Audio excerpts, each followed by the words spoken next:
তেওঁলোকে বৰ্তমান 1 কোটিকৈ এডভান্স বিচাৰিছে আমাৰ ডিকি দত্তই তাত অলপ নেতৃত্ব লৈ আছে গতিকে তেওঁলোকৰ চেনেল বনাই ৰাখিছে যে 1 কোটিৰ পৰা 10 কোটিলৈ এবাৰ 22টা টিকটৰ দাম উঠিব আৰু যিদিনাখনে টিকট এনাউন্স হ'ব আপোনালোকে ইমান ইন্টাৰভিউ পাব যে মোক সুধিব নালাগে 1 কোটি টকা এটা কেজনমান ঘৰুৱা কথা ক'ব নাপায় মই পিছত ব্যক্তিগতভাৱে কম আৰু মই বেছিকৈ কোৱাও বেয়া 1 কোটি টকাৰ পৰা 10 কোটিলৈকে ৰেট উঠিব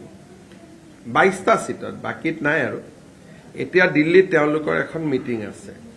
তে মিটিং হলে কি কৰিব লাগে পাৰ্টিয়ে মানুহখিনিক লৈ যাব লাগে এতিয়া গৌৰৱ গগৈয়ে কৈছে যে যিবিলাক কেণ্ডিডেট বিলাকে মানুহ লৈ যাব লাগিব তানে কেণ্ডিডেট সকলো তুমি টিকট দিব নোৱাৰা এটো আনএথিক্যাল হল নে নাই তেওঁলোকে কৈছে এতিয়া আপোনালোকে চাব মিয়া এৰিয়াত প্লেনৰ আৰু ট্ৰেইনৰ টিকট কিনা ধুম উঠি আছে কিদিন কিহৰ কাৰণে গৌৰৱ গগৈয়ে কৈছে যে পাৰ্টিয়ে মানুহ নিব 300 প্ৰত্যেক জিলাৰ পৰা 10 জন কৰি আৰু বাকি 14 তাৰিখৰ মিটিংত জুনে যাব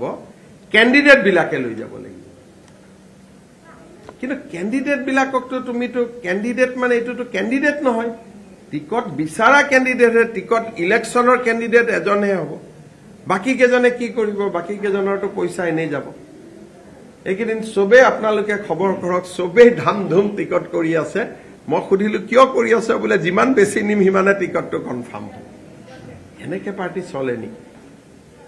এইবিলাক মানুহে দুখীয়া দৰিদ্ৰ কেণ্ডিডেট কোনোবাই মাটি বিক্ৰী কৰিব কোনোবাই গাড়ী বন্ধ কৰি দিব কিবা কৰিব মানুহৰ টিকটৰ কাৰণে এইবিলাক কৰিব এই বাবা ইমান ডাঙৰ পাৰ্টি 300 400 500 মানুহ পাৰ্টিৰ পৰা লৈ যাও টিকেট খুজা মানুহবিলাকে মানুহ লৈ যাব লাগিব পোৱাজনে লৈ গলে বেলেগ কথা খুজা তাৰমানে একোটা মিয়া সমষ্টিত যদি 20 জনে টিকট খুজে 20 জনে 50 টাকা লৈ যাব লাগিব এটা কোট পাব গোটেই টিকটৰ দাম বাঢ়ি গৈছে সেইকাৰণে টিকেটৰ দাম বাঢ়ি গৈছে ৰেলৰ টিকট নাই কিদিন আপোনালোকে খবৰ কৰক এইবিলাক হৈছে কংগ্ৰেছৰ ৰাজনীতি আৰু মই ভিতৰৰ কথাখিনি গম পাই যাওঁ কলে আকৌ ইনকুৱাৰী লগাই দিয়ে কেনেকে গম পালে কি গম পালে তা গমটো তেওঁলোকৰ পৰাই পাওঁ তেওঁলোকে যদি নিজৰ ঘৰতো কৈ দিয়ে তাৰ পৰা মই গম পাওঁ তেওঁলোকে এটো টেপ বন্ধ কৰিব নোৱাৰে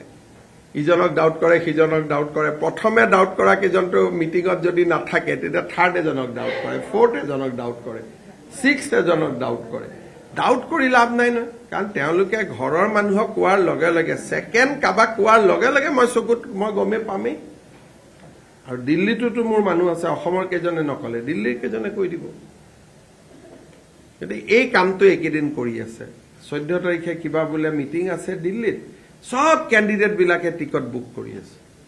মই এটাত ভাল পাইছো আমাৰ মিয়া মানুহ সকলে দিল্লীও দৰ্শন পাই যাব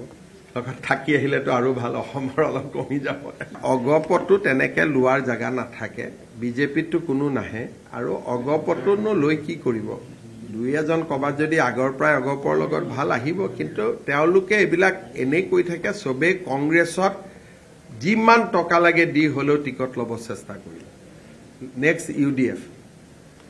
দুটাতে যদি নাপায় থাৰ্ড দুই এজন এজিপিত আহিব পাৰে আৰু এজিপিটো তৃতীয় পছন্দ হ'ব প্ৰথম পছন্দ কংগ্ৰেছ দ্বিতীয় পছন্দ হয় প্ৰথম পছন্দ কংগ্ৰেছ দ্বিতীয় পছন্দ ইউডিএফ তৃতীয় পছন্দ অখিল গগৈ ফোৰ্থ পছন্দ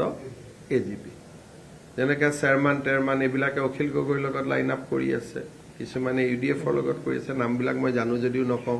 কিছুমানে কংগ্ৰেছতে বোলে যি হ'ব ইয়াতে ফিচাৰীত যেনেকে ডাকে ইয়াতে ডাকি থাকিম যিমান দিনলৈকে পাৰো যেতিয়া ৰেটটো যেতিয়ালৈকে মনৰ মত নহয় আৰু একেবাৰে কটো নাপালে এজিপিত আহিব আৰু হাৰিম বুলি আহিব কিন্তু নামটো ৰাখি থব যে আমি ইলেকশ্যনত খেলিছো আপুনি বিচৰা বাতৰি পাব কেৱল নিউজ 18 এপত নিউজ 18 এপ ডাউনলোড কৰিবলৈ স্ক্যান কৰক এই QR কোড গুগল প্লে ষ্টৰতো পাব এই নিউজ 18 এপ